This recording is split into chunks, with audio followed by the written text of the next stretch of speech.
Welcome, everybody, back to another episode here of the Amateur Experts Podcast.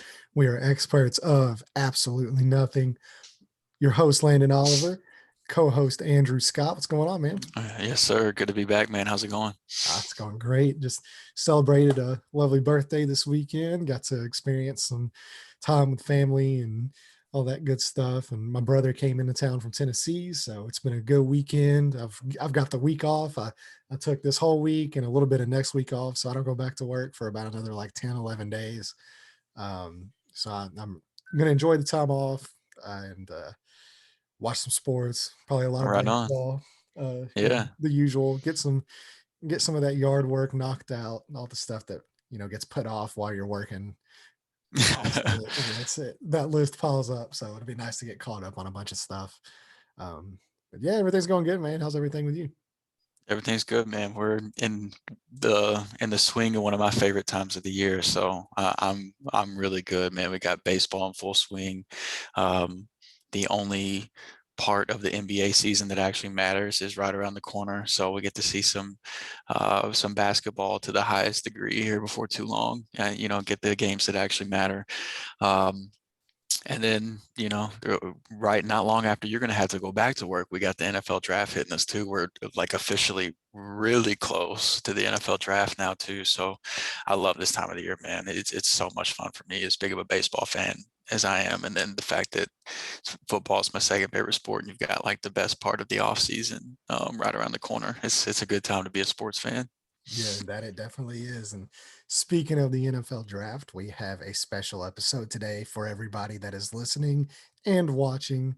We're doing the Amateur Experts Podcast pre-draft Dynasty rookie rankings for fantasy football coming up this year. If you do play in a Dynasty league, you'll definitely want to check this one out and give it a listen. For all the guys that are in our Dynasty league, this will kind of give you a little leg up on the competition. Because now you kind of know what we think about players. If And they know consider, if they're drafting in front of us or behind us, they'll kind of know where we're leaning if they actually take some time to listen to this. So yeah, it could end up biting us in the back, but that does, but we do it for the people. Um, but I mean, you have the number one pick. I have the number three pick. You have the number four pick. So there's and not the really number too many six people pick. drafting before us. So if we really like a Yeah, dude, generally we're going to have that option available. Um, yeah. so, well, like I said, these are our pre-draft dynasty rookie rankings. We're just going to go ahead, hop right into it. We did 5 quarterbacks, 10 running backs, 10 wide receivers, and 5 tight ends. So that way we're able to kind of give you some of the names that maybe you're not quite familiar with, give you our takes on how they're going to impact. And obviously, and we've said this on our draft episode too, and some of the other things. This is all going to be very dependent as well on where these guys get drafted. So we'll definitely do another one of these after the draft, probably sometime after the summer or during the summer.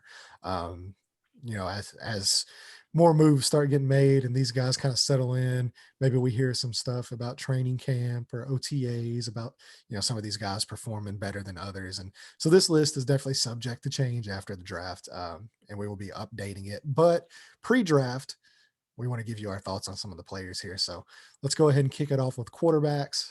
Obviously, we both have the number one quarterback, and this is the general consensus in general. So if you do play in a one quarterback league, this might be something that generally, if you're in the market for a quarterback, you can generally wait. But if you play in a super flex league, this is going to be your bread and butter. If you're picking in the first round, you're going to try to want to grab one of these guys, maybe over some of the Yeah. other top end players. So number one quarterback, Trevor Lawrence for me, Trevor Lawrence for you. Um, you Easy know, money. yeah. So there's not really too much to say about this pick other than uh, it's I kind of will a say, foregone.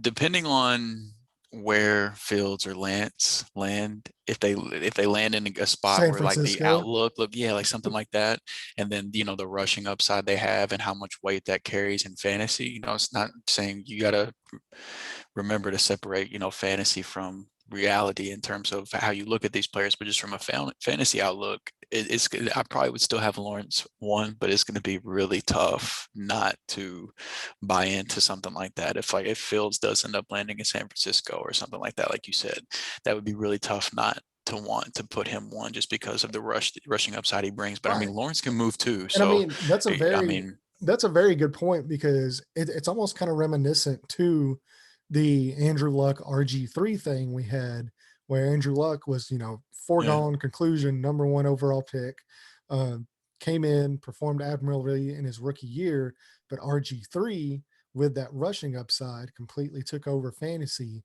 his yeah, that's who first you with wanted that in first fantasy his year. rookie year. Yeah, Yeah, yeah, yeah. So and so, it could be very reminiscent of these because let's not forget, similar to Andrew Luck, Trevor Lawrence also, I mean, he's a pretty mobile guy. He can get out there and yeah, run and make some plays, but whenever you're talking absolutely. about a guy like Justin Fields, or even Trey Lance, who's maybe not quite as fast as Justin Fields, but is still very mobile and can make He's guys just as miss. good on his feet. Yeah.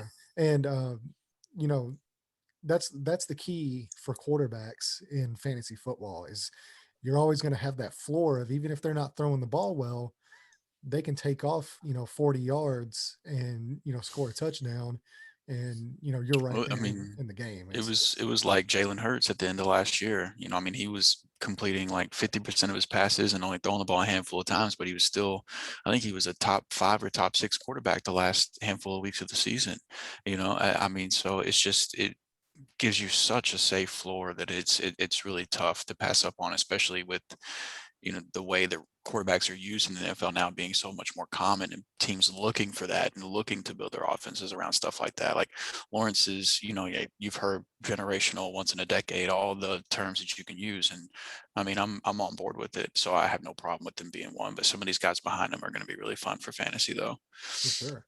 And now that we've, obviously it's a foregone conclusion pretty much at this point that he's going number one to Jacksonville. Urban Meyer's actually kind of basically come out and said it in the last week. Yeah.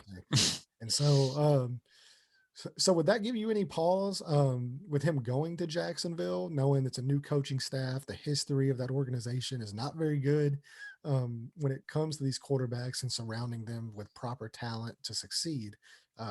So even if you do have a once in a generational type talent like that, is that going to give you a pause based on the organization that he's going to? Um, I mean, I think there could have been worse situations. Just based on the talent that's going to be around him in the offensive side of the ball. That part I do see is a plus. I like DJ Chark. I love Laviska Shenault. James Robinson, had a great year. He's got Marvin Jones out there now too. Like the offensive line, worries me a little bit, but hopefully one of the 70 draft picks they've got, they'll address that as well. So as far as the talent on the offensive side of the ball around him, I actually think it's a positive outlook. Now, in terms of the coaching staff and the front office and things like that, I don't really know. I don't know what Urban Meyer is going to be in the NFL, and I don't know how much weight he's going to have on decision making for the roster and things like that either. I don't know. I'm not going to pretend to know how all that's going to work out, and um, but I just based off what he has to work with on the field, I honestly like the situation he's coming into for fantasy and for real life, really. Yeah. Can't fault anything you said there. There are some really good weapons on that offense. Offensive line, of course, is definitely a worry there. But outside of that, as long as they stay healthy, some of those guys can definitely be positive for Trevor Lawrence coming into his rookie year. So now we will get to our second quarterback, who we both also have as the same. Really, we actually have 4 of the 5 as the same. It's that fifth spot where we actually differ a little bit. But number 2, we have Justin Fields. Obviously, we touched on the rushing factor of quarterbacks, and that's something he will definitely bring to the table. Um, Especially if he ends up in a Kyle Shanahan offense, if he does end up going number 3 overall to San Francisco, that could be a guy that comes in his rookie year, like I said, very similar to an RG3 type rookie year, where he just comes in and and let's not forget, Kyle Shanahan was the offensive coordinator for RG3 as Right. well. So he knows how to make rookie quarterbacks with that type of skill set successful on the field and in fantasy football. So either one of, Justin Fields or Lance, whoever does land there outside of Mac Jones, is, it can be a very positive outlook for that player. Yeah. And that's, I mean, the main reason I went Fields over Lance, because I think Lance has more upside, but I think Fields has, um, I think he's safer than Trey Lance. And if I'm drafting right now without knowing landing spot, anything like that, I'm just going to take the guy with just as much rushing upside, and he's a little bit safer in terms of passing the ball and what we've seen in college, where, versus like playing in big games against big teams and things like that. We've seen Fields get it done where Lance just really hasn't had to. Um, so if I'm drafting today, tomorrow, I would take Fields over Lance. Now, this is the one spot because we know where Zach Wilson's going. We both have him at 4 already, and we know where he's going to be. So, like for me personally, I don't see that changing in my rankings after the draft. But Lance and Fields could easily flip if I like where Lance lands more than I like where Fields lands. That would be probably the only thing that I could see being any different.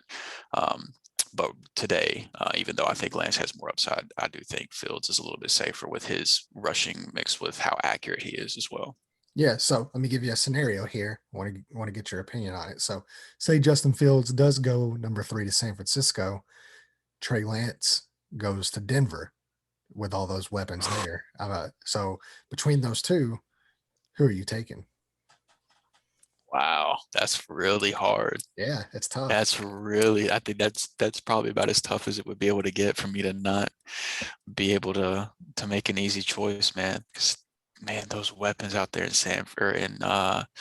in Denver are just so good. Oh man. If I needed a quarterback, if I was in a position like if this was a super flex or a one quarterback league and like the only hole on my team was quarterback, I would probably take Fields still with being in San Francisco. How I'm just believing in Shanahan. But if I wasn't looking, if like the guy I'm grabbing, I'm not starting right away, I would probably take Lance and just and take in a one quarterback league, man. I mean, if you can find, that top 2, top 3 guy, obviously that's an incredible advantage. But it, in one quarterback leagues, you can afford to take a little more risk than if you're in a super flex league and your team is so dependent on that. And the reason we only have 5 quarterbacks listed is because, um, one, I mean, outside of like 7 guys, there's really not a lot to talk about. But two, the 2 main leagues that we both play in are one quarterback dynasty leagues. So we wanted to be able to get in a little bit more to the other positions that carry a little bit more weight. So for me, in a one quarterback league, if I don't need him right away, I'm taking the risk and I'm taking the upside, and I would take Lance in that situation. But if I need it this year, next year, right now, then I'll probably take Fields. It would be tough to pass up with him being in that landing spot. That's kind of where I land on as well. Like if I needed a quarterback right away, if that was my piece that I was missing, I would take Fields and just trust that Shanahan can deliver that immediate success with everything he runs there and his track record with having success with rookie quarterbacks. But yeah, Lance, is with Denver and the weapons and all that stuff. That's an extremely intriguing, you know, landing spot, and it would be very exciting for fantasy football if that is where he ended up. Yeah, absolutely, absolutely, man. So we did touch on both those guys, so we'll just skip over to Yeah, number 4. Like we said, Zach Wilson. We both pretty much know he's going to go to New York as well, especially with the right. Sam Darnold trade. Um, so what keeps Zach Wilson from climbing above some of those other guys? Because granted, he's going to go above those guys in the real draft. Why is he sitting at number 4 on your board? Is it just because of the rushing upside of those other guys? Yeah, that really pretty much is all that it's. I mean, and Wilson can move in his own right, but he's a fun quarterback to watch, and I think he'll be good for fantasy if the Jets weapons around him and the offensive line can get shored up. But whereas I see him, using his legs just to buy himself time and make plays versus the total yardage, I think for rushing would be a higher upside with Fields and Lance. So I mean, yeah, that really is the only thing that's got him at 4 for me. Yeah. So with me, I'm still waiting. I'm still waiting to see something just popped with Zach Wilson to me. Every time I watch film, you know, you watch the handful of throws he makes that are off platform and all these, Mhm. you know, outside the structure plays that he makes that he's just fantastic at. But what worries me is every time I watch him, it's that inside the structure plays. A lot of those balls he threw last year were jump balls that were underthrown. They were 50-50 balls that his receivers just happened to, go up. And there was a lot of passes that I watched that because I did some film work on Zach Wilson this last weekend. I wanted to kind of get a better feel since the Sam Darnold trade. Um, to be completely honest, man, like there were probably 3 or 4 plays just about every game, and I know that's very subjective. But if these were on, if he was making that throw on Sundays, that's an interception. He's coming away with 2 or 3 picks in that game if he makes some of these throws on Sundays, and that's got me really Right. worried. Is watching because, like I said, you watch the film and you see, outside the structure, and when the play breaks down, he's just an extremely special player when the play breaks down, and some of these throws that he's making, off platform with, the different, flicks of the wrist and the different arm angles and stuff like that. But whenever he's asked to just, drop back and make the right read, make the right throw, there was some timing issues I saw. There was some, he's missing slants, he's missing second reads. He had a few plays that, the guy was just wide open down the field on a touchdown, and he's throwing it into double coverage, and his receivers, like, literally, there's a guy wide open. I can't remember. I'd have to think about which game it was I watched. It was one of the first couple of last season. Um, but so basically they ran a curl route, and then they ran a go route, and then there was a post right in the middle of the field. Well, the post gets wide open. I mean, there's not a dude within 30 yards of this guy. Like, he's right by the end zone, not a guy within 30 yards. He throws it to the curl, and there's 2 dudes, between 2 DBs. And Right. if that's on Sunday and you're throwing into double coverage and you're missing your wide open post that's just sitting there in the end zone, that's not generally stuff you're going to get away with. So his ability to play within a structure has me a little worried. Um, but outside of that, I do like the player. I think he can definitely learn and make those throws. And some of the stuff that he does well, most of the stuff he does well, you can't teach. And Right. the other Yeah. stuff you can. So there's definitely The some, and so that's why I've got him behind those other guys for me. I think honestly, I think Justin Fields outside of Trevor Lawrence is the safest option in this draft. Oh, Uh, I agree yeah. completely. Yeah. So and see, that's where I disagree, is because with some of these draft experts and all this stuff going on, because they're saying, well, it's Trevor Lawrence and Zach Wilson, and then it's kind of a Right. fight for Mac Jones and Fields and all that. And I think it's completely backwards. I think it should be Fields and Lawrence, fighting it out Yeah. for the top spot, and then Wilson should be in there with Mac Jones and Trey Lance and all that. So that's just I kind of agree where, 100%. yeah. So that's The just the where I big land on thing that. with me that, like, I talked about this during the actual our NFL mock draft that we just did. Um, but the big thing that scares me is just whenever he actually faced, top level competition on the defensive side of the ball, which he didn't have to do very often.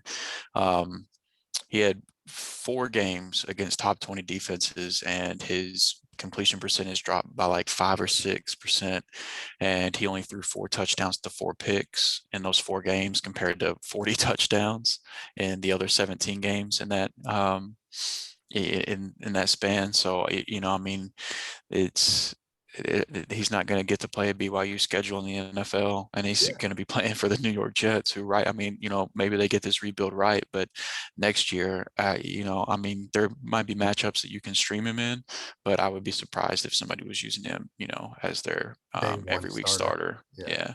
Whereas I think that if Fields and Lance lands and in plus situations, I think you might be able to do that with their rushing upside.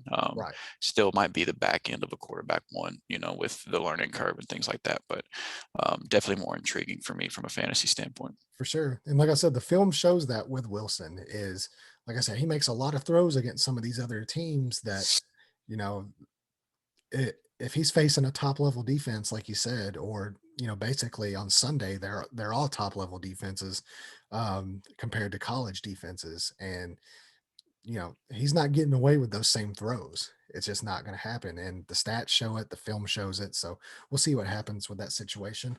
Let's move on to number 5 here. And this is where we have our first difference. Number And 5. it's not as much of a difference as you think, Oh and yeah, I'll yeah, explain why. I figured. I was actually very surprised to see Mac Jones on your board at number 5. I have Kellen Mond at number 5 on my board. Um, and really, like, I almost fought with Wilson and Mond, depending on the landing spot, because I think Mond has it could be a very similar to like a Russell Wilson situation that they had, where Mhm, he comes in as a third, fourth round pick, or even a Dak Prescott, um, and he wins that role in camp, and some of the, I mean, some of the throws this guy makes, and it's unbelievable. You see kind of like with Wilson, you do see the off-platform stuff. You see him able to escape and make plays with his legs.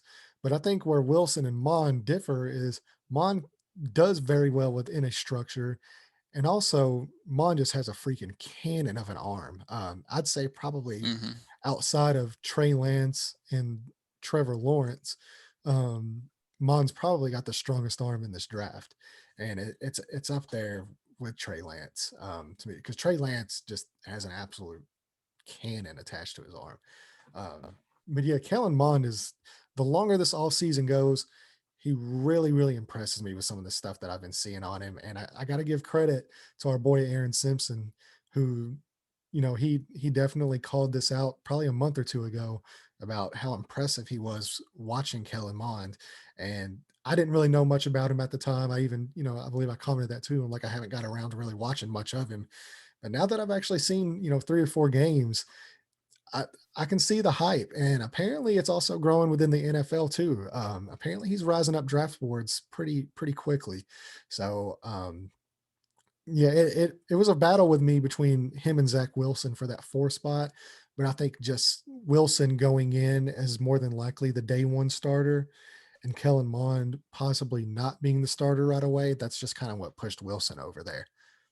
Yeah, I mean, and that's basically what made the same decision for me with Mac Jones being at 5 is it looks like there's going to be 5 guys who are pretty much guaranteed a starting job, if not this year, then next year. There's some people that think that Trey Lance might not be, he might land somewhere where he gets to sit for a year because he does have a little bit more of the developmental aspect to him, and like Mac Jones looks a little bit more pro ready.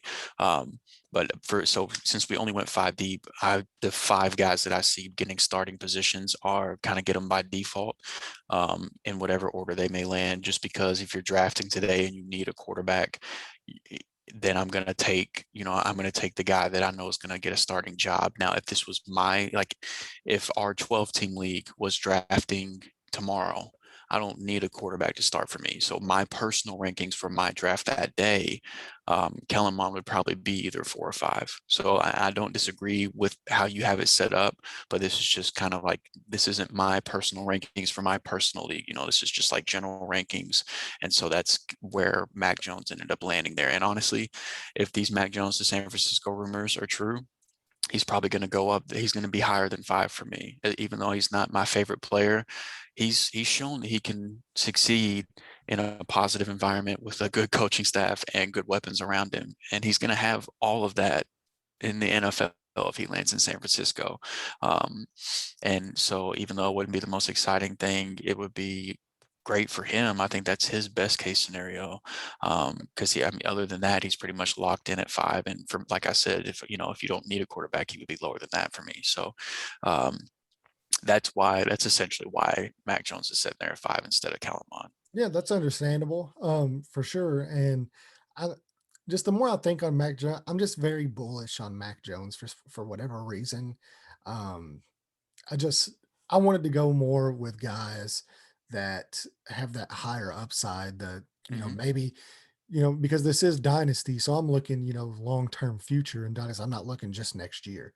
So all Right. these guys to me are more talented than Mac Jones, regardless of situation. And eventually talent wins out. It might not be next year. It might not be, the year after. Mac Jones might be the starter a year after, but, you know, 3, 4 years down the line, these guys could be competing for top 10 quarterback spots. And I just don't think Mac Jones is there. I think Mac Jones, his ceiling to me in fantasy football is very similar to Kirk Cousins, where whenever he has a The great, exact name that yeah, popped in my head yeah, whenever I was listening to you bring that sentence up. yeah, Yeah, I it's was very getting my similar to own one in Kirk my head. Cousins, Same thing. is his ceiling to me, where when everything's right and you have all the weapons and a good offensive line and a good running game, you know, maybe he ends up as the eighth, the ninth quarterback at his very best. At his very floor, you're looking at, you know, 18 to 25, and that's just not a guy that Hmm. I'm going to want to start, especially in a 12-team league. You might play matchups and be able to stream him here or there, but you're not going to want to lock this guy down as your everyday starter. Whereas some of these other guys, especially with Mond and Trey Lance and Fields, regardless of situations, if those guys end up winning out, I think their upside is so much higher than Mac Jones that's just why I have them ranked above him. Yeah, I don't blame you for that at all. And if you can, if you can wait, if you don't need to use that pick that you would be using on Mac Jones for a starter next year, then absolutely, man. I'm all aboard Kellen Mond. My Justin Anderson, a good buddy of mine, he's in our 12-team Dynasty League, and we played a lot of video games here over the last few years.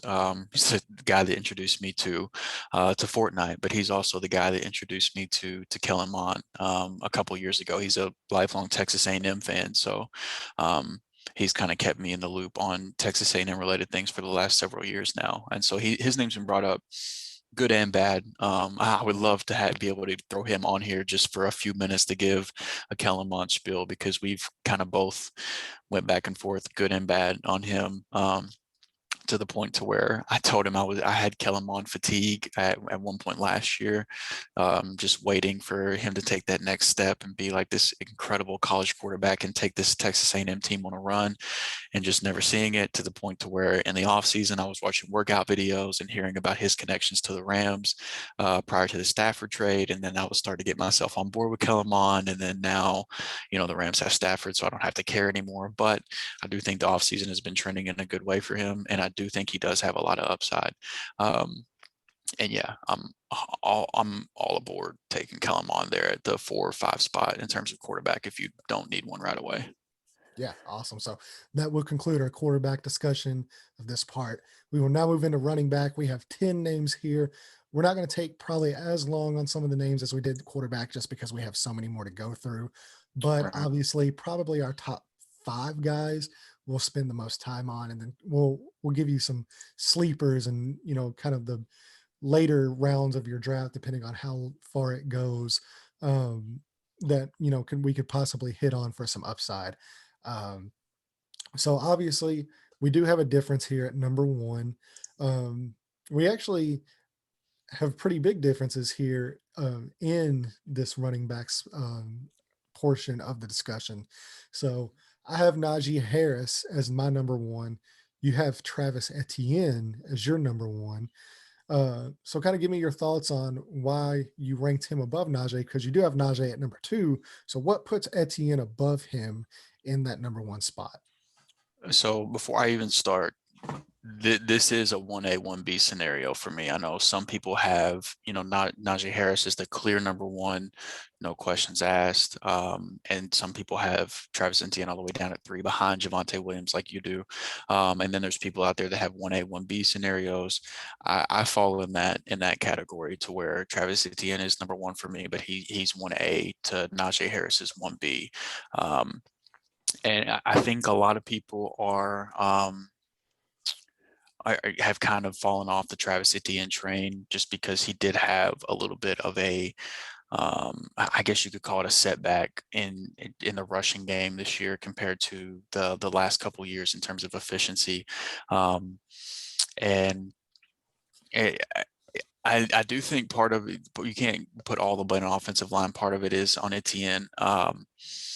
but his yards prior to contact dropped almost 2 yards from his junior year to his senior year because of the losses they took at the offensive line during that offseason. And so I think you do have to factor that in. And while he didn't have his greatest rushing year, he answered every question that could have been out there, in terms of his receiving aspect and the playmaker from that standpoint. I mean, I'm pretty sure he led college in receiving yards from the receiving position.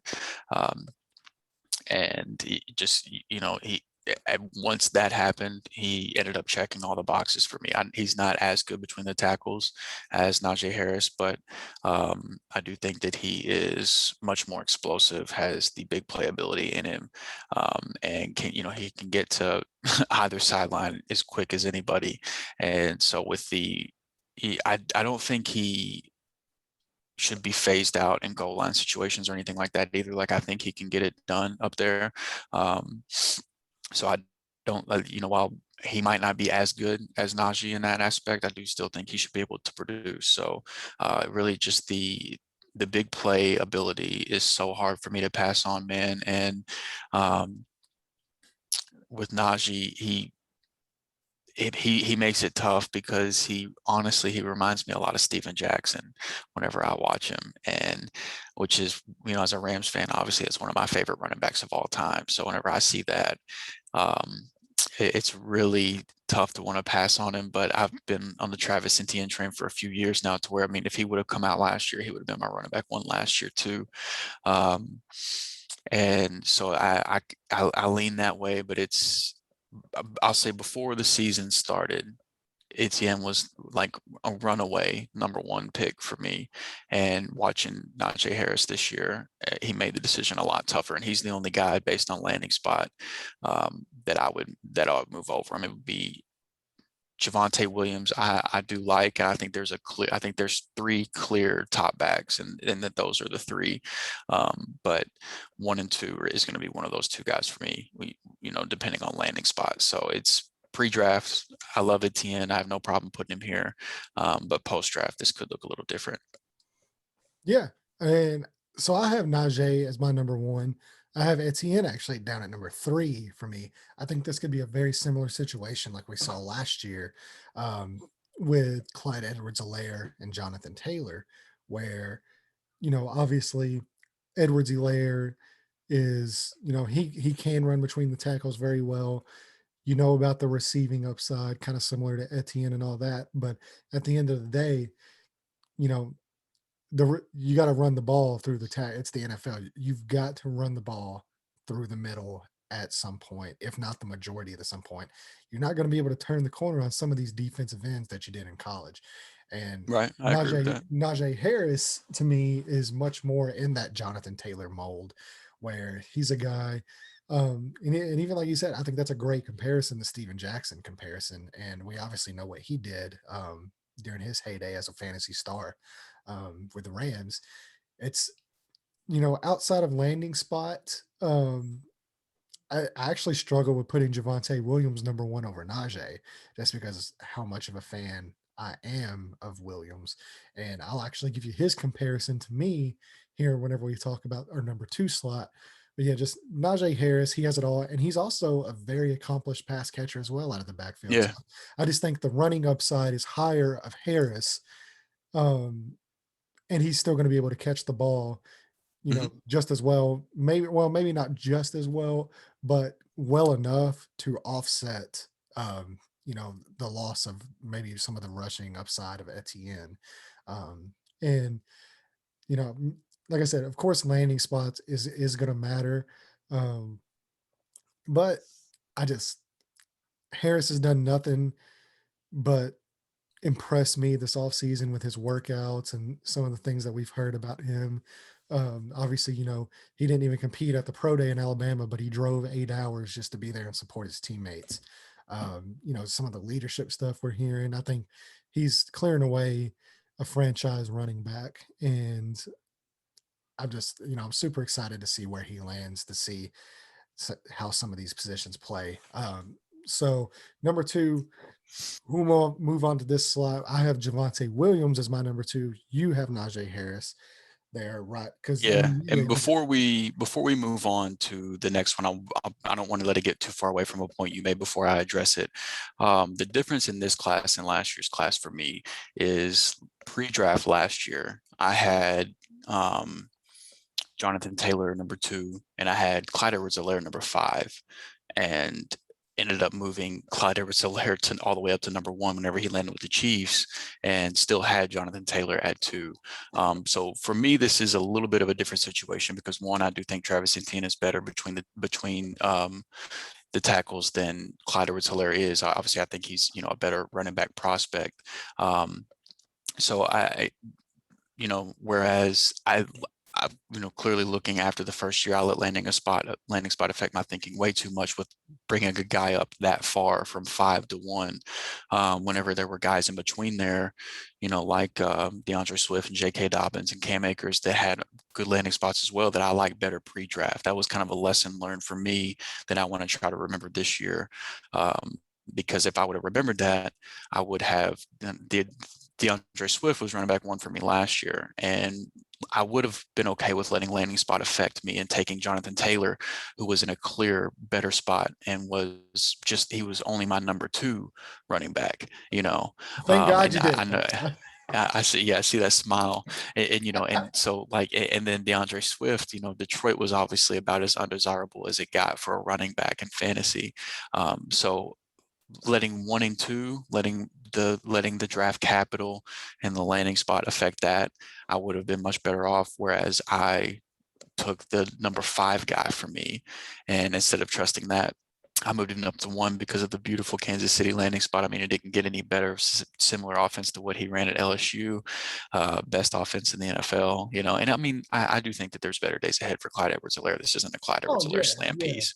Like I think he'll be perfectly fine in year 2 and have plenty of fantasy upside. But just that was a learning thing for me to where I think one, draft capital is more important than landing spot because there's so much fluidity with landing spots on a year-to-year basis. A team that looked great in the running game last year could be awful next year. So it does matter a little bit, but to me, I think draft capital is kind of the big thing whenever you're projecting fantasy-wise for a running back. I think that there's a lot more correlation with that than there is with landing spot in terms of the opportunity they're going to get. And I think we're all pretty confident that these top 3 guys, Etienne, Najee Harris, and Javonte Williams, should have pretty similar draft capital. I think that all 3 of them will be gone by mid-second round, or would be my guess.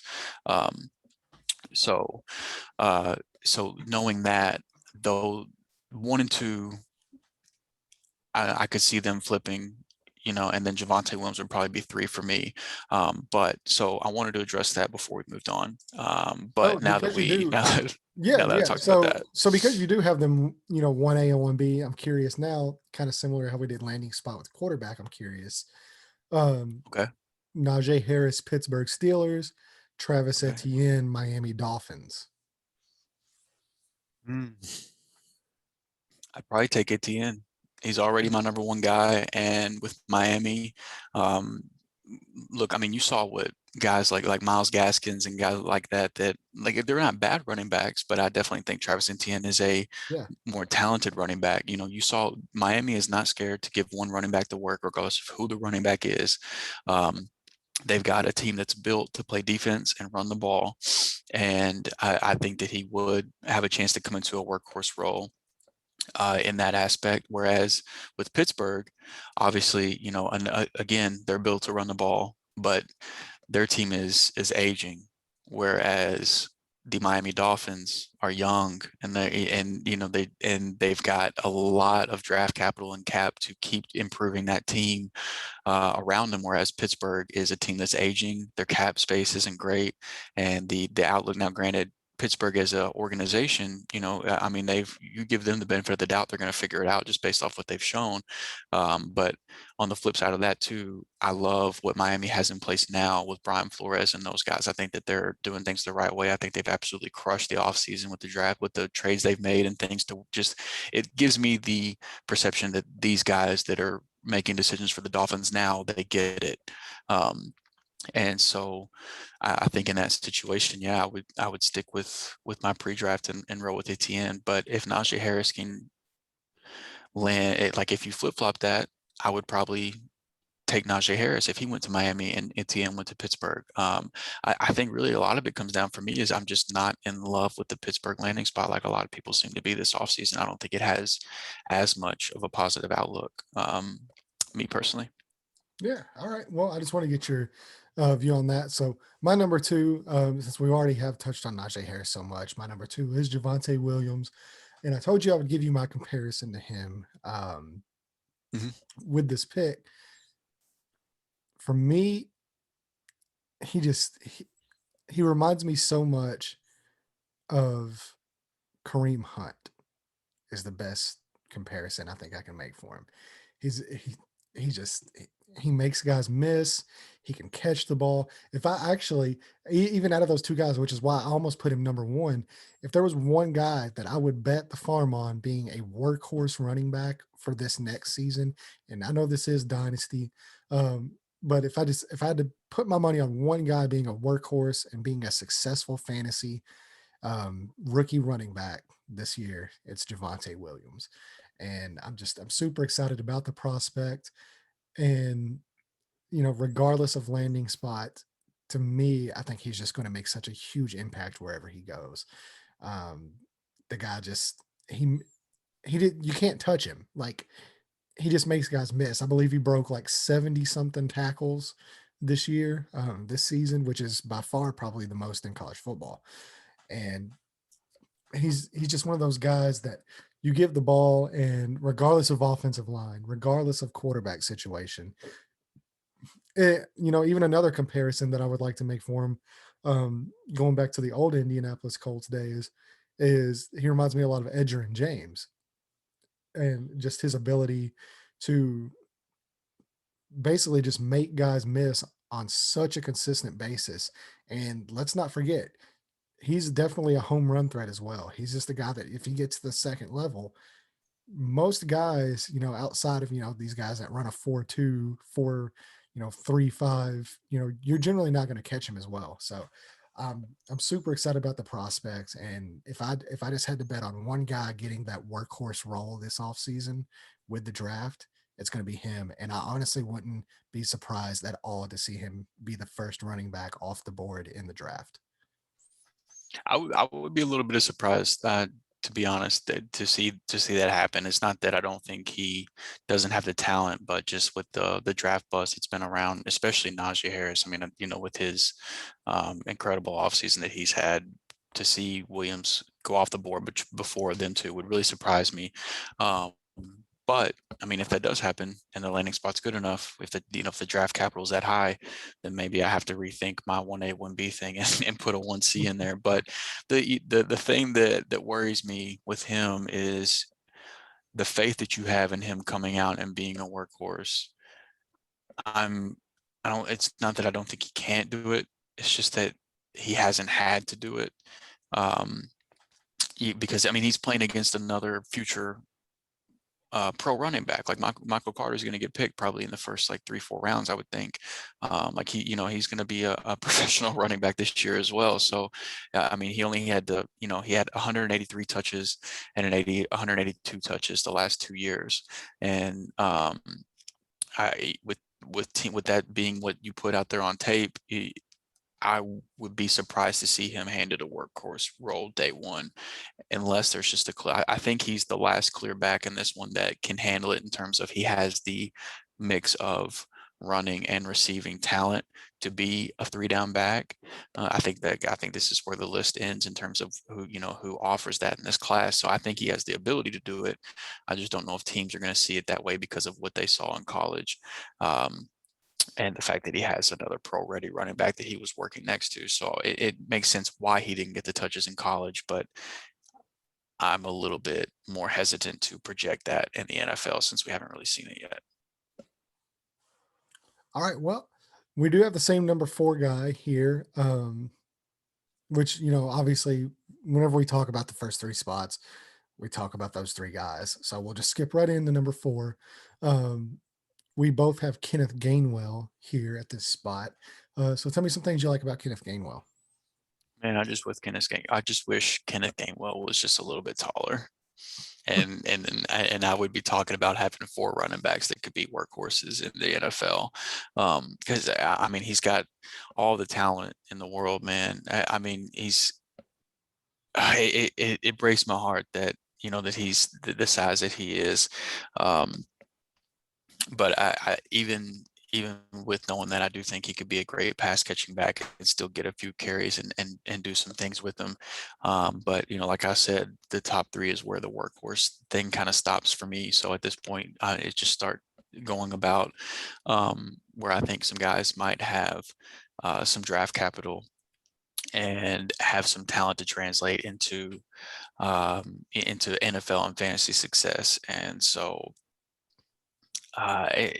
the question really for me for Gainwell is just purely draft capital and seeing what type of workload you can project based off of that. But I think he can come in and be one of the better receiving backs in the league right off the bat. So Yeah, and there's been some talk too about possibly even using him in that slot wide receiver role within an offense as well. So that would kind of be interesting to see if that ends up taking fruition, depending on where he lands um, as well. So, but yeah, can't argue anything you said there. Definitely agree. Obviously, we both have him slotted in the same spot, but it was hard to put him over my number 5 guy here, which is one half of that tandem we talked about with Javonte Williams there at North Carolina, and that is Michael Carter in at number 5 for me. Um, for me, he reminds me a lot of Devontae Freeman. Probably a more explosive Devontae Freeman, um, as in maybe not necessarily on the field type of player, but just situations where um, I think if he has to be a lead back, he can carry that role and be successful. But we obviously saw Devontae Freeman. He's always performed better in fantasy when he's, one half of a tandem. And that was similar to Michael Carter in college as well with Javonte Williams. Now, obviously, Michael Carter is the change of pace guy. I mean, just super, super explosive running back. I believe he had 30, almost 30 play. I don't know if it was 30 or right up there of, 20 plus yard runs, which was the most in college football last year was Michael Carter. And I don't think he quite has the wiggle of Javonte Williams. I don't think he makes guys miss as much, which is why I don't have him as high as some of those other guys. But I think it's one of a guy, say he does come in as a change of pace back, and he's a guy that at any point in time he touches the ball and you could be looking at him in the end zone just a few seconds later. And very, very explosive. He tested off the charts as far as his 3 cone and explosion drills. So he's got that very quick short area burst as well that you like to see in running backs. And it wouldn't be surprising to me if he ended up at maybe number 4, number 3 on this list. At the end of next year, whenever you're looking back at some of these fantasy running backs, he might, end up in that top 3 after the season takes place, where you're looking and you're like, man, we should have taken this guy a little bit earlier. yeah, no, and that's actually a good discussion I'd like to have if we have time. Based on last year, since we both kind of been diving into this lately. So for me, this could be some prisoner of the moment type stuff, but at number 5, I've got Trey Sermon, and a big reason why is because the only Ohio State games I really watched last year were like the last 3 games of the year, and that was whenever they just straight handed him the keys to the offense, and he had 2 games over 100 yards, and he had that one game I think it was against Northwestern where he put up like 300 total yards, or over 300 total yards, and um, man, I just watching him run freely whenever they gave him the keys, it was a lot of fun to watch, man. I mean, he has dings for his overall production because even at Oklahoma before he transferred to Ohio State, he was in timeshares there as well. And at Ohio State, at first he was in one before they handed things over to him toward the end of the year. So he does have those concerns. Um, but I think for fantasy, again, this is another one where draft capital is going to make or break everything for Trey Sermon with me. But if he can get a role even where he's a two down back with decent draft capital to where he's going to get carries, I think he could have some decent upside. He's still only, I think he'll be 22 years old by the time his rookie season starts. Um, so in like we said, like I've said, he's been in timeshares most of the time in college, so he doesn't have a lot of wear and tear on him from that aspect, from being a workhorse for the last several years. So um, he would have been a lot lower on my list if I didn't get to see how productive he was those few games that he actually was given, all of the work. Um, but seeing that, and then mixed with he was a top recruit coming out of high school. Um, had offers from Alabama, Auburn, and others on the table before going to Oklahoma. So I mean, he had that, he had the high school pedigree, and then he finally got some production right there at the end of his career, and that really, those games just vaulted him for me to where, I mean, like I said earlier, there's three guys at running back that I really like, and then there's three guys that I kind of like, and then that's about it. And I don't really care about the rest. And you talked about Michael Carter, which is number 6 for me, and then number 5, Trey Sermon, rounds out the 6 running backs that I'm really interested in this year. Three more so than the rest, but 6 guys that where I'm really excited to see their landing spot, to see what ends up shaking out with that. So yeah, that's my Trey Sermon spill. Gotcha. Well, he is on my list, a little, a few picks down from here as well. So you pretty much just covered, um, your thoughts on him. I'll give you my thoughts on him here in a little bit. Number 6 here, I do have Chuba Hubbard.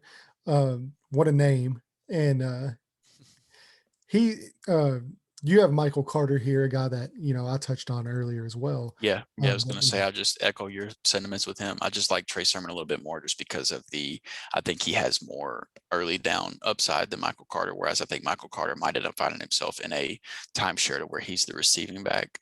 And so I think there might be a tad bit more upside for Trey Sermon based on landing spots. So that's my very short analogy of why I have Trey Sermon above Michael Carter. But I agree with everything you said about Michael Carter, though. So nothing to add there.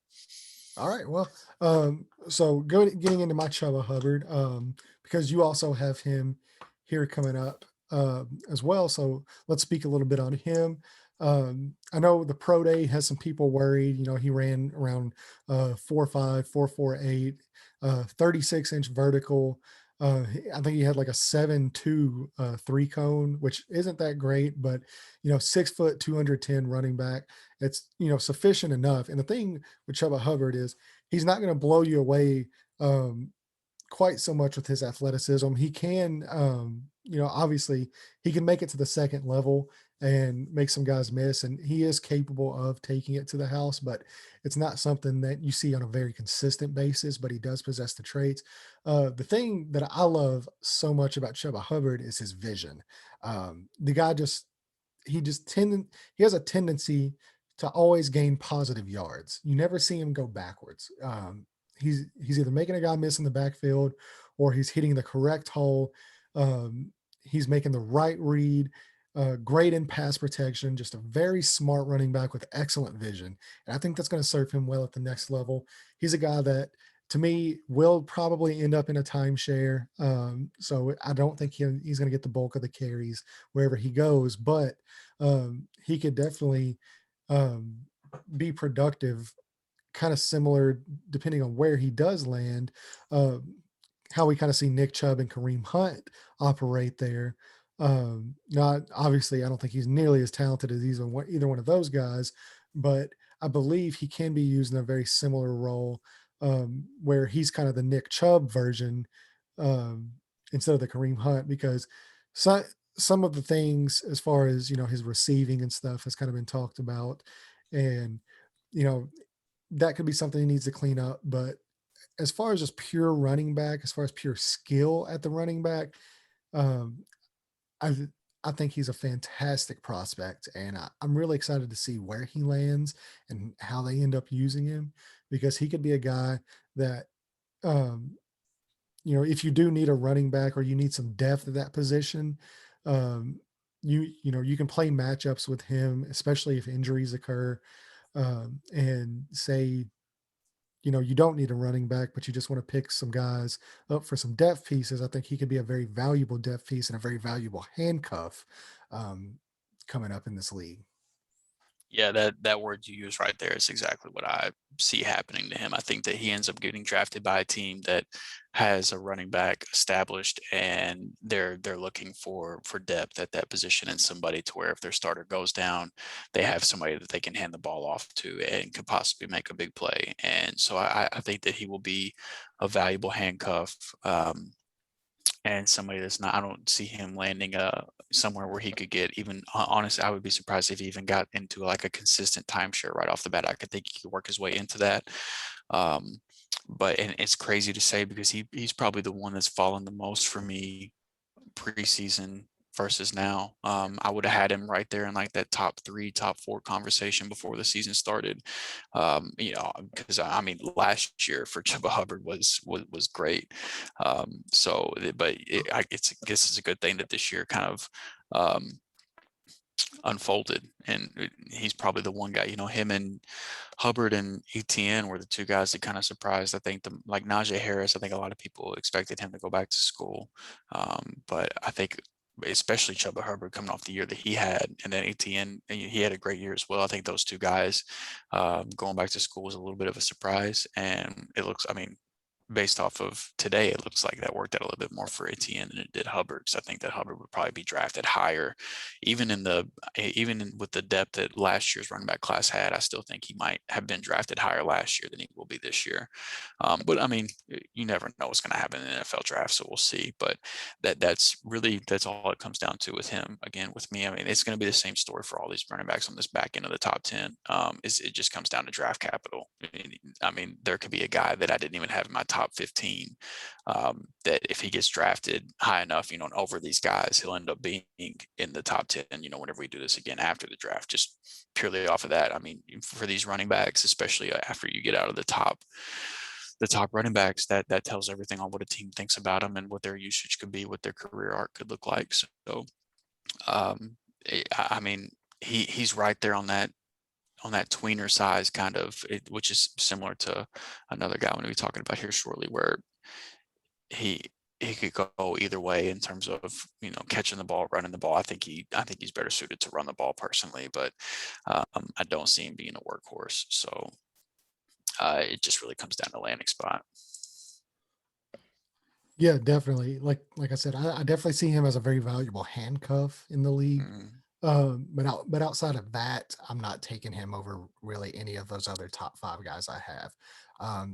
So number 7, I have Trey Sermon at my 7th spot, and I'm a little bit more bullish on him than you are. I think he's more of a product of the Ohio State offense as opposed to um, basically him being the cog that makes the machine run, if that makes any sense. A lot of the plays that I did see with him, the zone options, teams were really keying in on Justin Fields.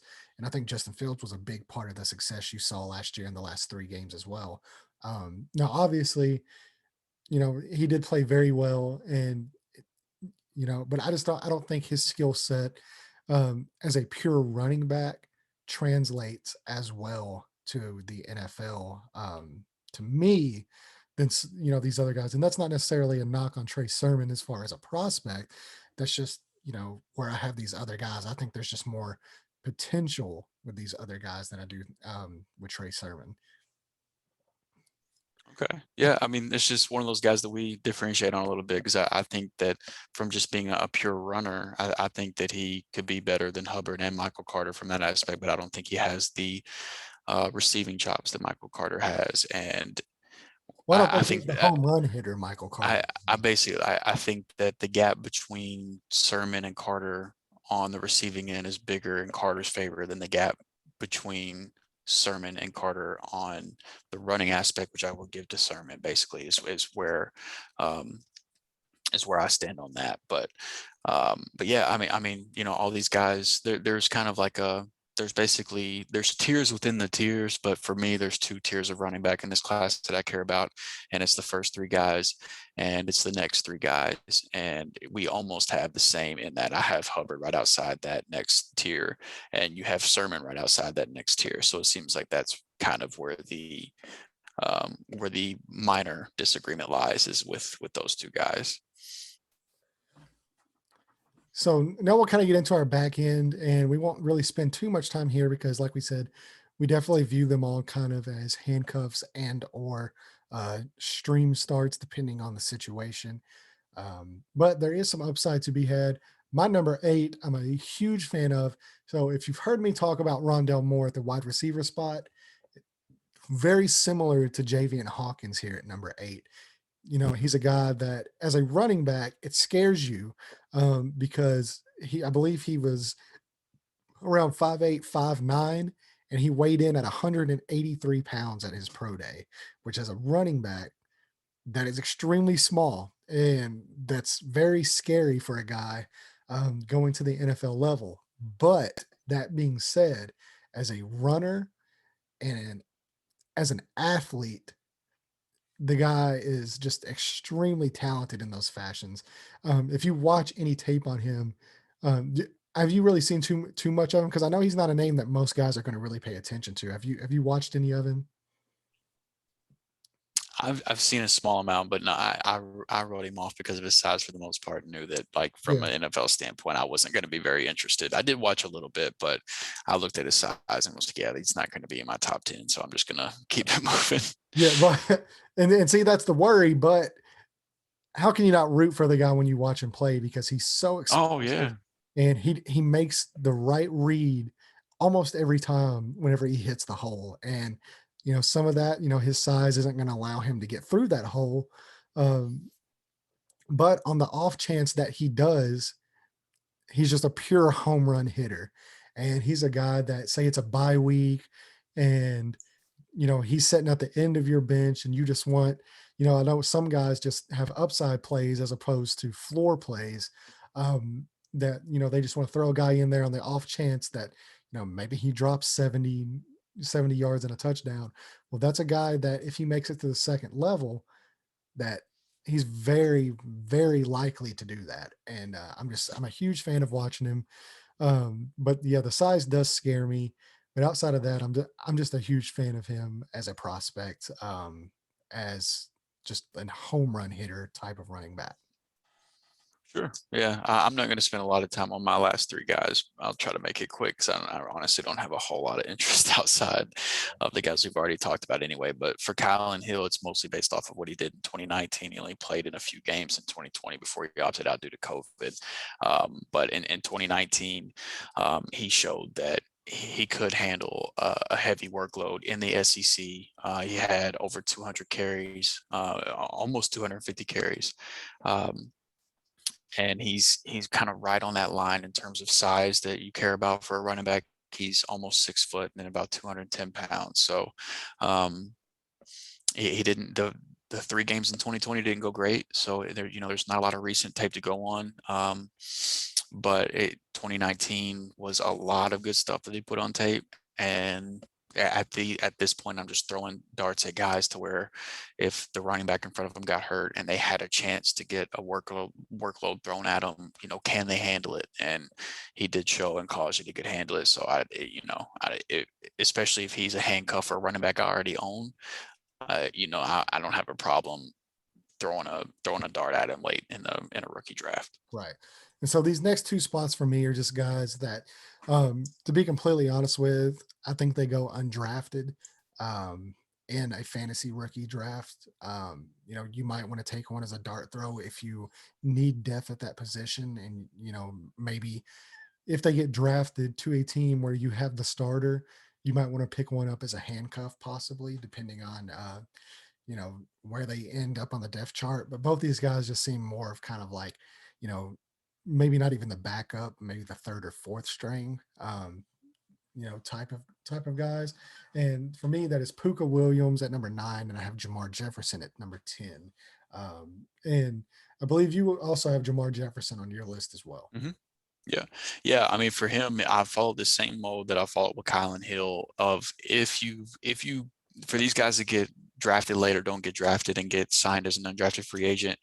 The thing for me is if you somehow stumble into a workhorse role, because we know running backs get hurt all the time. So there's guys that you never thought would be getting 20 touches a game, 25 touches a game, and then bam, they're thrown into that role for a few weeks or maybe the rest of the season, who knows. Um, and Jefferson is another guy that he had 1,500 over 1,500 yards, 12 touchdowns, and he was 18 years old at the time whenever he did it. I think he'll only be 21 whenever his rookie season starts.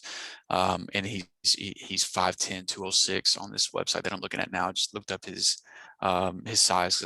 I couldn't remember what that was. So he's kind of right on that line. He's shown that he can handle the work if he is handed it. So that the I've going through this process made me realize how hard it was to decide on and rank these back end running backs without having the draft capital already attached to them. And so that's going to be the big thing for me. Yeah, I've said it 20 times already, but seeing what happens with that, and how different my rankings look after the fact is really going to bring like a whole new respect for me for guys that do this prior to the draft and then end up nailing it, and looking like Right. geniuses. I mean, this isn't an easy process by any stretch of the imagination. So yeah, after the first like 6 guys for me, I was just kind of throwing darts on guys that put some production, put some carries on tape. So yeah, I did have him in my top 10. I rounded out my top 10 with Ramondre Stevenson. And for me, this guy is just so big, man. And if he somehow stumbles into a role where he could get some goal line work, or if he's like an early down handcuff and the guy in front of him gets hurt, I mean, the worry for him, for me, is if he shows up out of shape. And if a team is concerned about his work ethic, because I've read some stuff about that. But if he shows up at a healthy playing weight, that's the size he's been working with, I think he could have some intriguing scoring upside, because he is. I mean, he's a mammoth of a guy. I think he's like right around 250 pounds or something, like 247 pounds. But at the Senior Bowl, he checked in at like 230. So, and then he's right under 6 foot as well. He's not. I don't think he's going to be a workhorse back at any point to the point where he's catching passes, but I could see him stumbling into like a first and second down back that gets goal line work and things like that. So Mike Tolbert, yeah, Vulture. he rounded out my top 10 as a potential vulture and handcuff, basically, is what that came down to. There's other guys that, if you play in a full PPR league, there's other guys that would be more intriguing to me at this spot, that you have better pass catching chops and will probably land in roles like that. So I think what'll end up happening, honestly, after the draft capital is said and done, is the back end of my top 10 is probably going to be littered with pass catching guys that stumbled into roles that look pretty significant through the draft and things like that. But whereas the guys that I've got in the back end of my top 10 right now are guys that I think, if you're taking your shot today, these guys, if they stumble into a consistent role, they've shown in college that they can handle the work. So it's this back end of the running backs is ugly for me. Yeah. Yeah, it's a tough class to evaluate right now for sure. Which is why we did 10. And that's about as far as we're gonna go. Whereas our next position is very, quite the opposite. This is a very, very talented and deep wide receiver class where we could Hmm. see all of these guys producing their rookie years, or maybe even a couple years down the road, a lot more than running backs will. So let's get into our wide receivers top 10 position.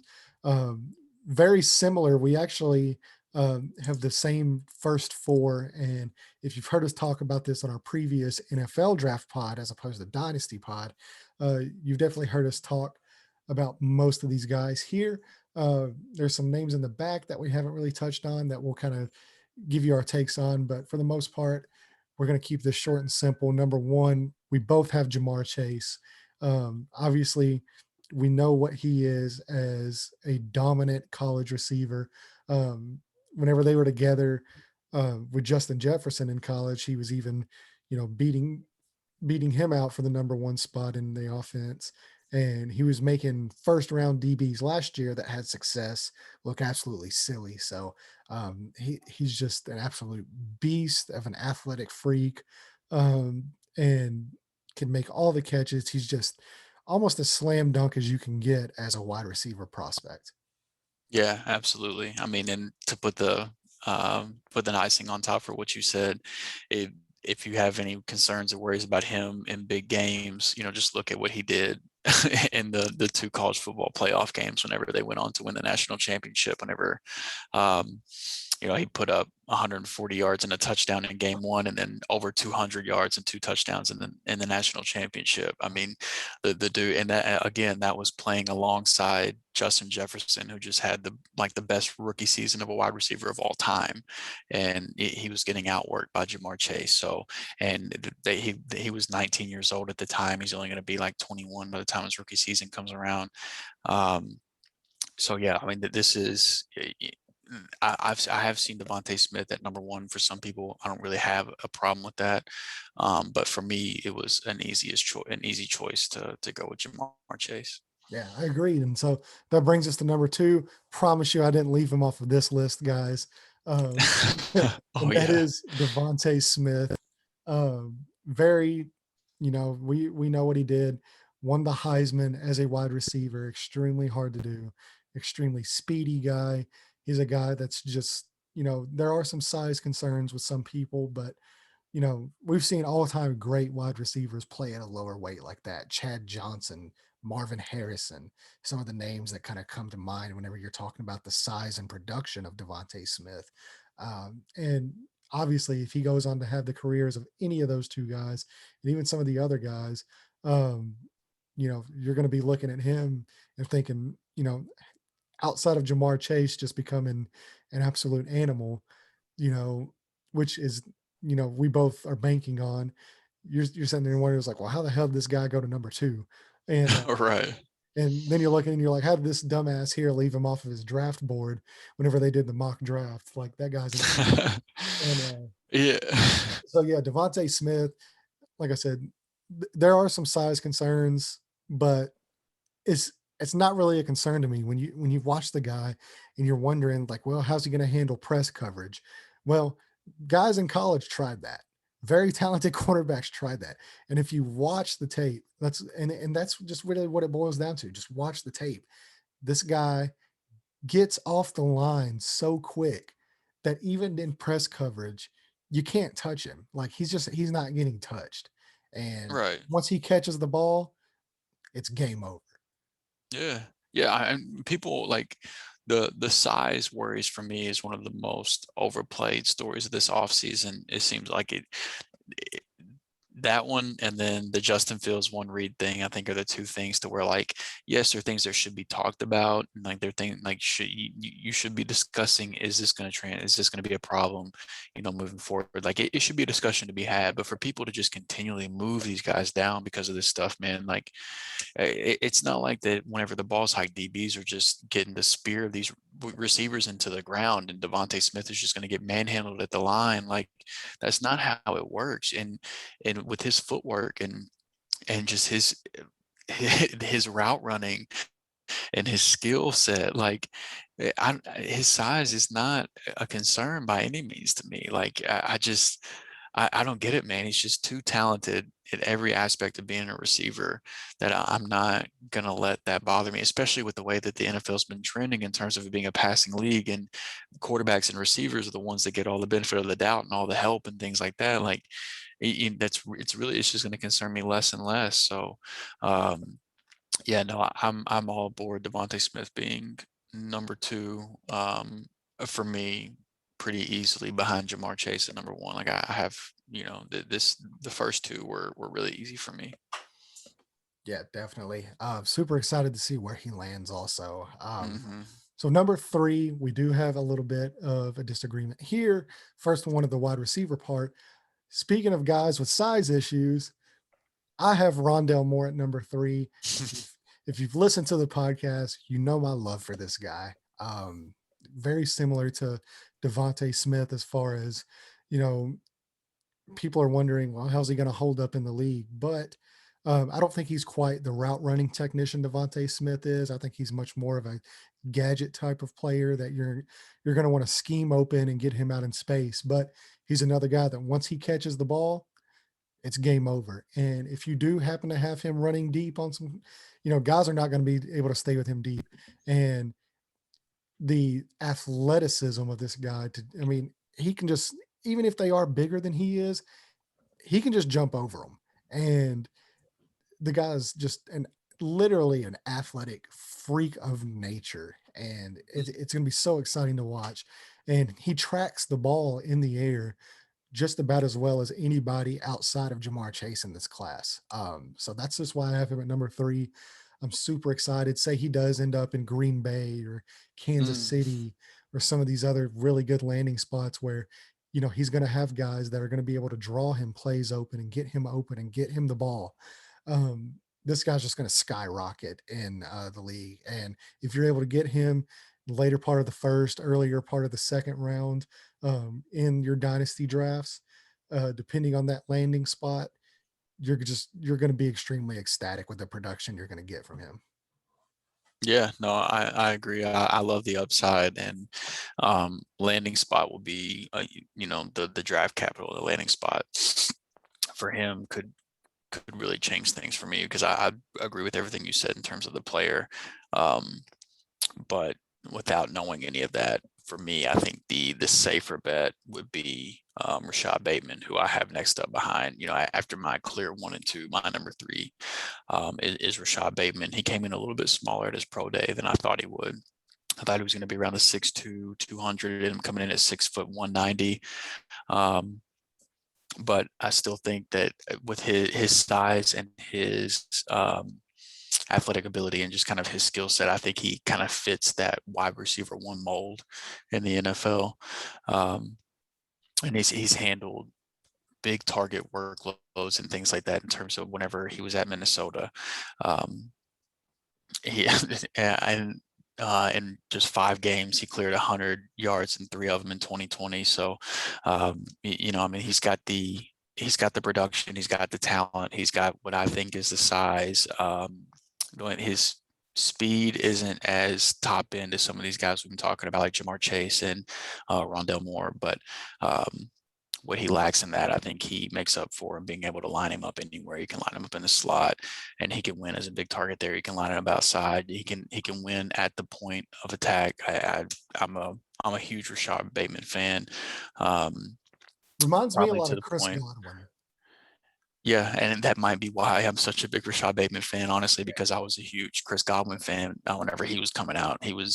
Whenever the Rams were on the clock in the 3rd round, whenever they ended up taking Cooper Kupp, I was banging the table praying that they would take Chris Godwin. That was the guy that I was hoping for, which Cooper Kupp has worked out just fine. But that would explain my love for Rashad Bateman, because I did have that same type of love for Chris Godwin. So yeah, he slots in as the next guy up behind the 2 obvious ones for me.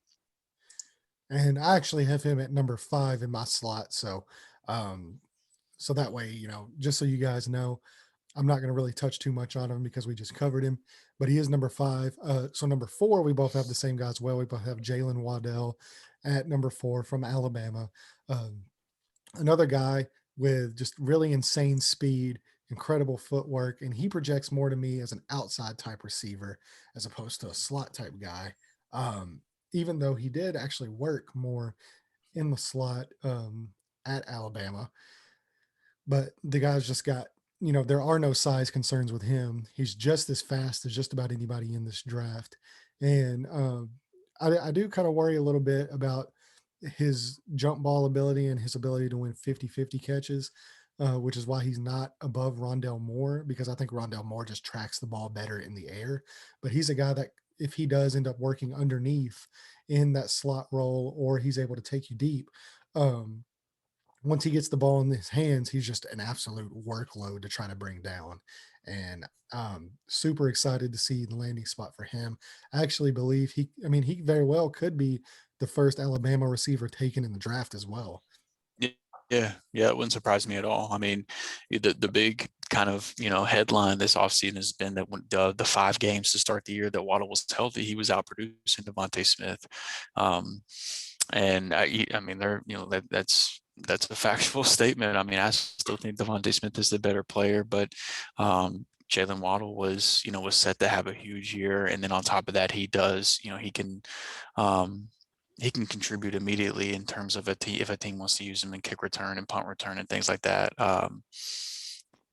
He had great production from that standpoint too. But yeah, I mean, if he lands in the right spot, man, he could absolutely explode right off the rip. It just all really depends on that, obviously. But um, it's kind of splitting hairs with the top part of this receiver class for me. Like there are 6 guys that I absolutely love in this class, and we have the same top 6. So I guess I don't know if your kind of cutoff point is at the same place as mine, but for me, there's tiers within the 6 players, but there are 6 receivers that I absolutely love and can't wait to see where they land. And it's the 5 that we've talked about to this point, and then Terrace Marshall Jr., who is both of our 6th player as well. Those 6 guys, man, I'm all about and wish that I would have more shares than what I'm going to have of those guys in dynasty leagues.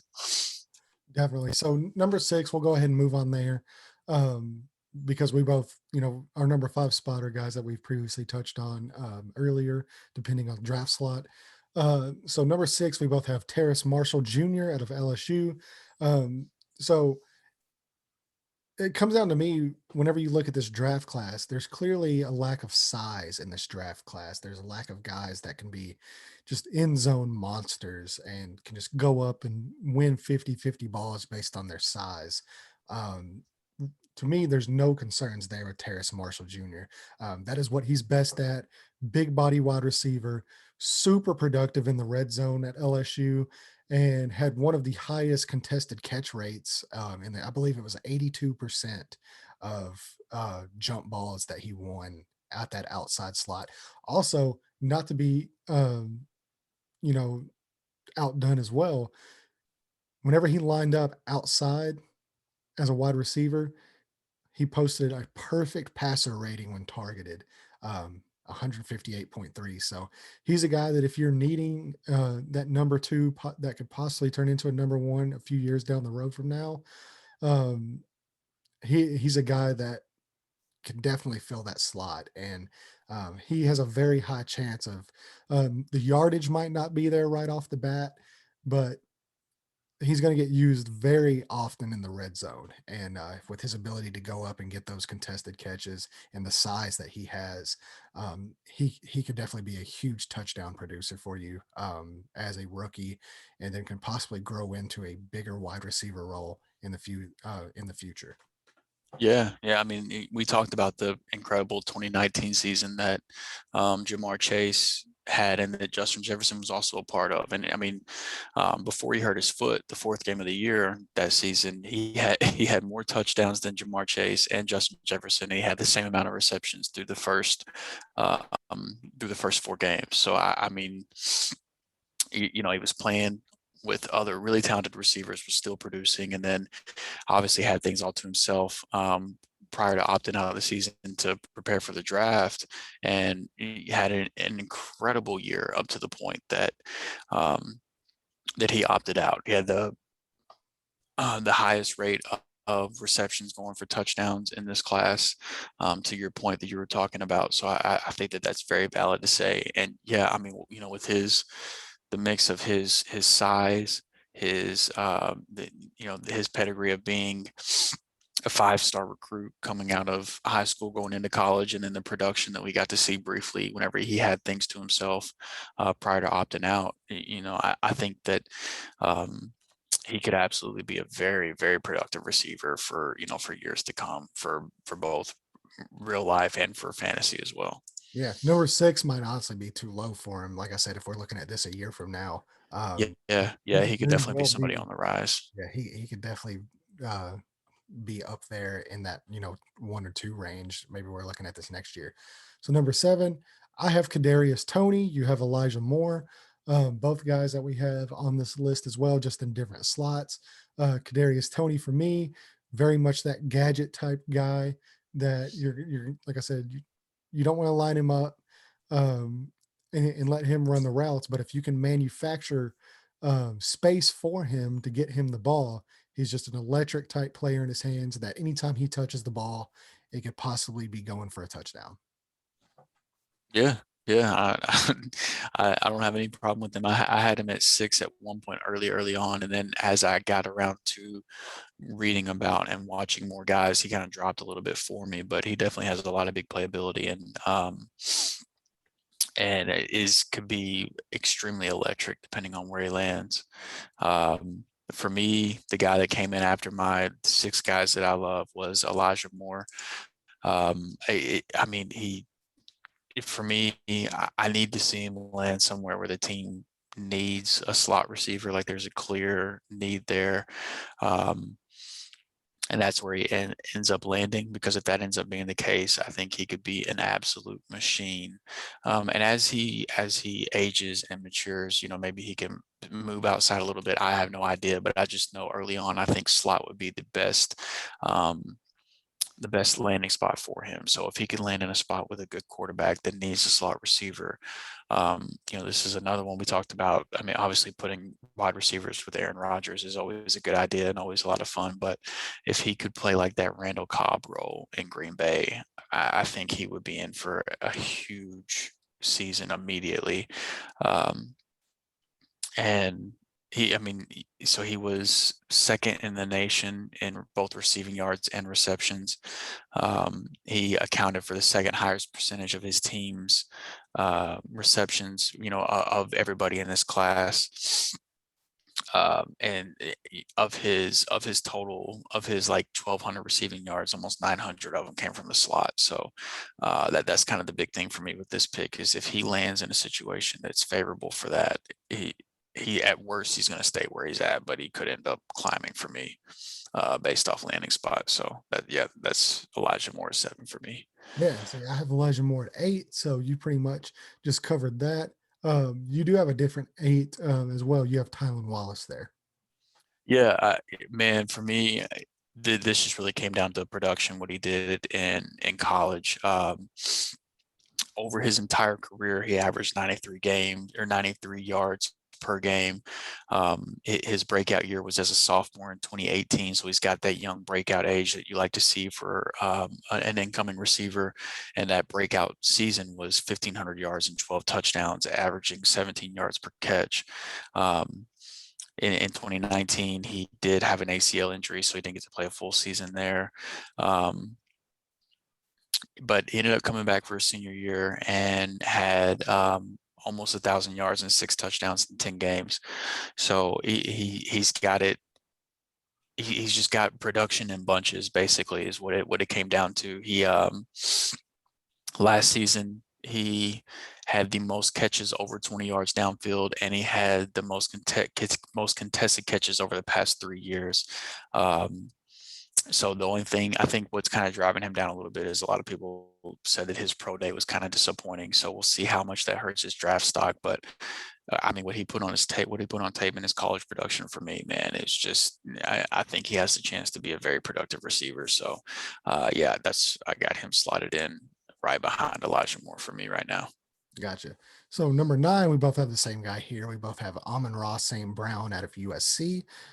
For me, just a guy that if you didn't know, basically his dad was based, I believe it was a Mr. Universe competitor. I mean, just an absolute freak of nature athletically. And you can definitely tell in the genetics of his kids. I believe Equiminius St. Brown is his brother. Mm-hmm. Yep. And so, obviously an athletic freak as well there. And Amon-Ra St. Brown is just more of the same, just big muscles. You look at DK Metcalf photo and that photo of him working out in the gym, and it's very similar to Amon-Ra St. Brown. It's the guy's just a freak of a person.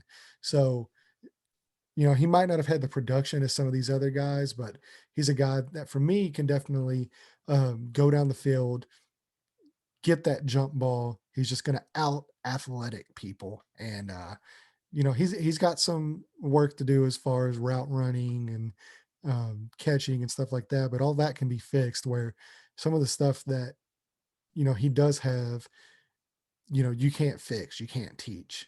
It's just genetics. So it's going to be interesting to see where he ends up. Yeah, for me, I think it would be beneficial for him.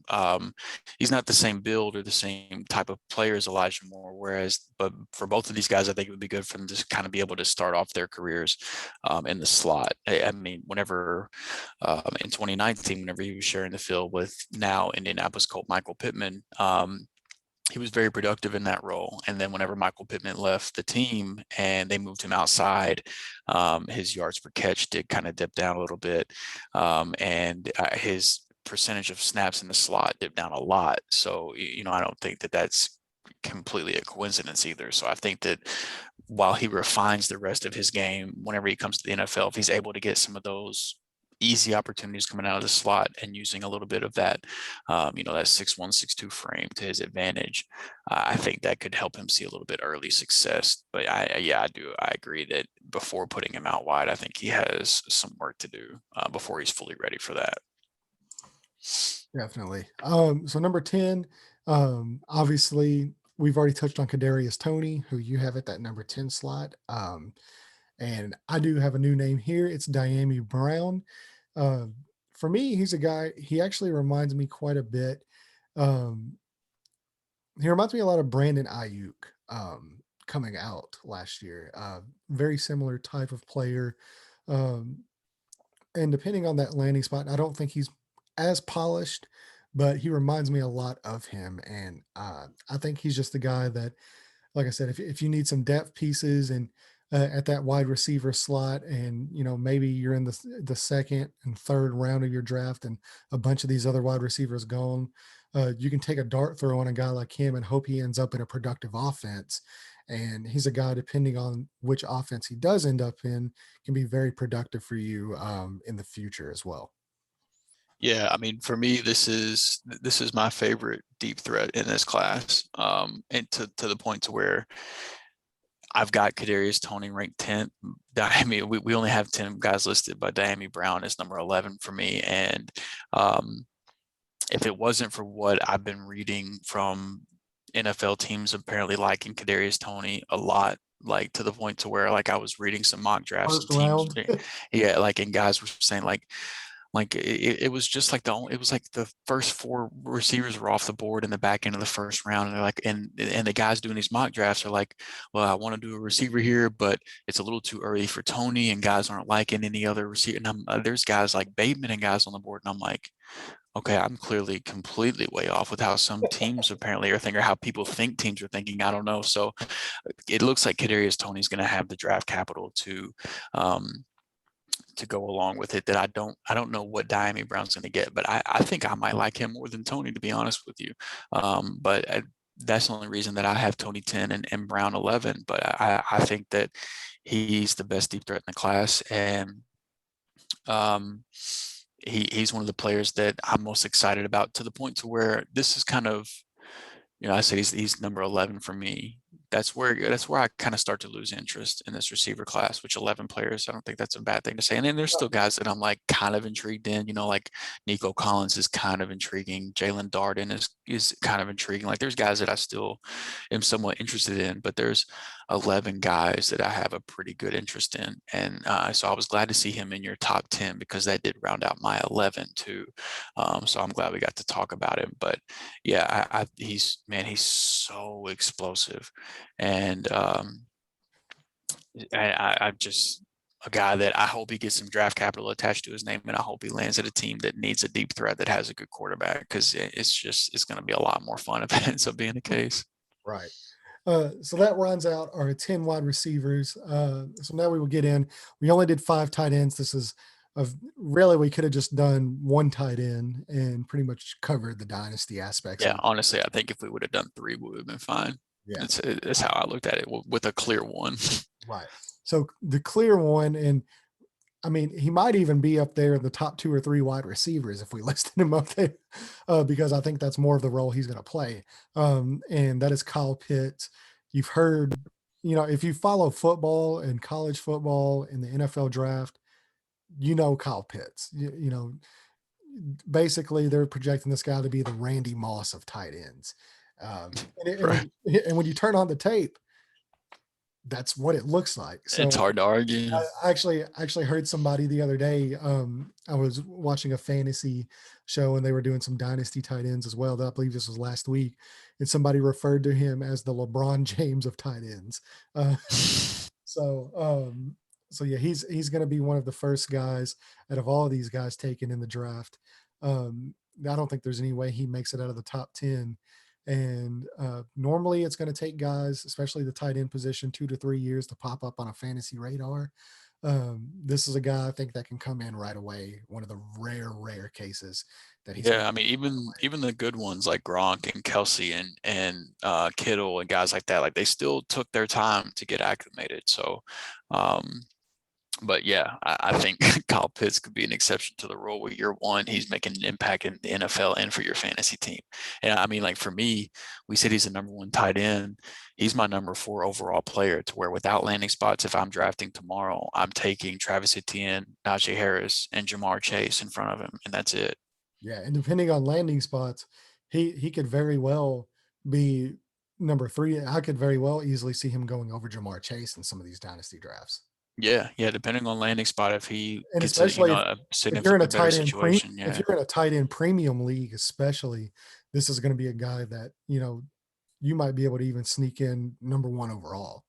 Yeah, yeah. Oh, if it's a tight end premium league at that point, I'm absolutely considering him at number one overall. Yeah, without a doubt. Yeah, So yeah. He's a special player, and it's the clear and away easy tight end one of this class. And it, I'm I'm selfishly hoping Atlanta doesn't trade out of that number 4 spot and takes Kyle Pitts at number 4, because ah, like selfishly, I want that so bad. oh man, that would be so much fun. That would be so much fun. That's what like he's projected to go there. He's projected to go to possibly Miami. Cincinnati or Miami, and I think all of those spots would be great. Even like Miami, I don't really want one of these top receivers to go to Miami, but I would be okay if Kyle Pitts went there because I think that he works into Tua's strengths. And he's just too good of a player that regardless of where he goes, he's going to make a difference. But yeah, some man, this I don't know. The Rams don't even have a first round pick, and I don't know if I've ever been this excited for an NFL draft just because this is the most collective homework, both real life and fantasy, that I've ever done prior to an NFL draft. So like now I'm just so invested, so excited to see where some of these guys go. And I finally have like my guys, where like I've kind of Yeah. connected with some of these guys So that so um so welcome to the club, because now this is the type of homework I've been doing now for probably the last 4 or 5 years. And now you're able to kind of see why I'm able to get guys like Terry McLaurin in the 4th and Darren Waller in the 5th round of some of these dynasty rookie drafts. Um, and yeah, I it's this it's for it's a whole different level of scouting.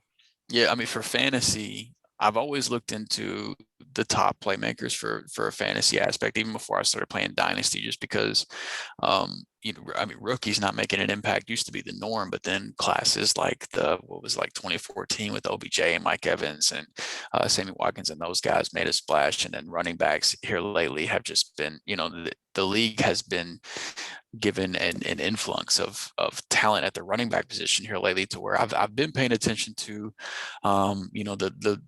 the skill position players, but just overall, this is definitely the most I've paid attention to, the draft news and things like that, and trying and forming my own opinions and things like that. So it's been a lot of fun, man. But yeah, the landing spots for these guys can't come soon enough, so we can start talking about how great or how bad they're going to be, just for us to be completely wrong. Yeah, I'm super excited about the NFL draft coming up. So just to go ahead and round out 2 through 5 at the tight end position, we both do actually have the same number 2 and number 3, and that's Brevin Jordan, who could possibly here in a couple years compares a lot to me with New England's new tight end, should I say, Jonnu Smith. Yeah. That's who he Hmm. reminds me of. He might not be quite as athletic as Jonnu Smith, but I think he can kind of play a similar role in the NFL. Pat Fryermuth is another guy that can very easily attack. Like I said, not going to be a super athletic guy, but he can attack the middle of the field. Where we do actually differ is number 4. I do have Tommy Tremble there, which that might be surprising to a lot of people. And for fantasy, like I said, whenever you're getting into this tight end class, you're not really talking about fantasy impact, honestly. But I can see Tommy Trimble being very similar to a Jack Doyle type of player, where he's going to be used to move the chains. He's going to be used as more of a blocking tight end, fantastic blocker, and fantastic work ethic. And I think once you get into the red zone, he's a guy that could possibly make some noise in the red zone, maybe catch 4 or 5 touchdowns his rookie season, and could possibly grow into more of a receiving role.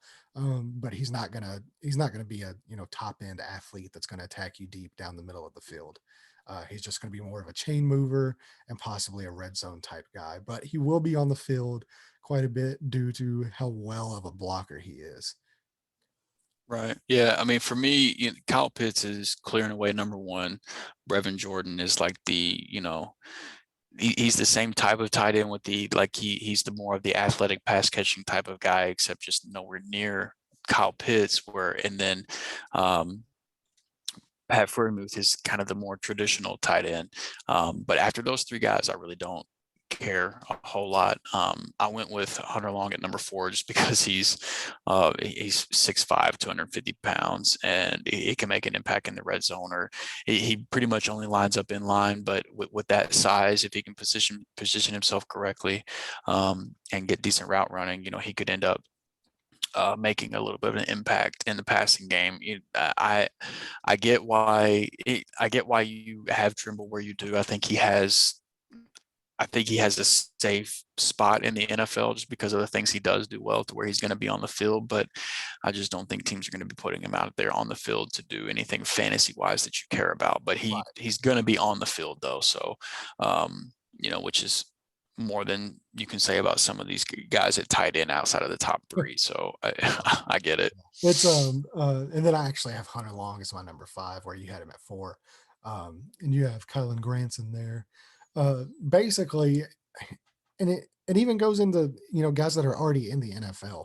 Tight end is such a touchdown dominant position because normally if these guys aren't scoring touchdowns, unless you have a George Kittle or a Travis Kelsey or Darren Darren Waller Waller. Yeah. type of tight end, if they're not catching a touchdown, you're basically just you're eating the week. Yeah, I And mean, even like the next guy up, I would think after those 3 guys has been Mark Andrews, and he's very super touchdown touchdown dependent. dependent. Yeah, so I mean, Um, once you get outside the top 3, it begins where you're just hoping to find touchdowns. So um, that's kind of the same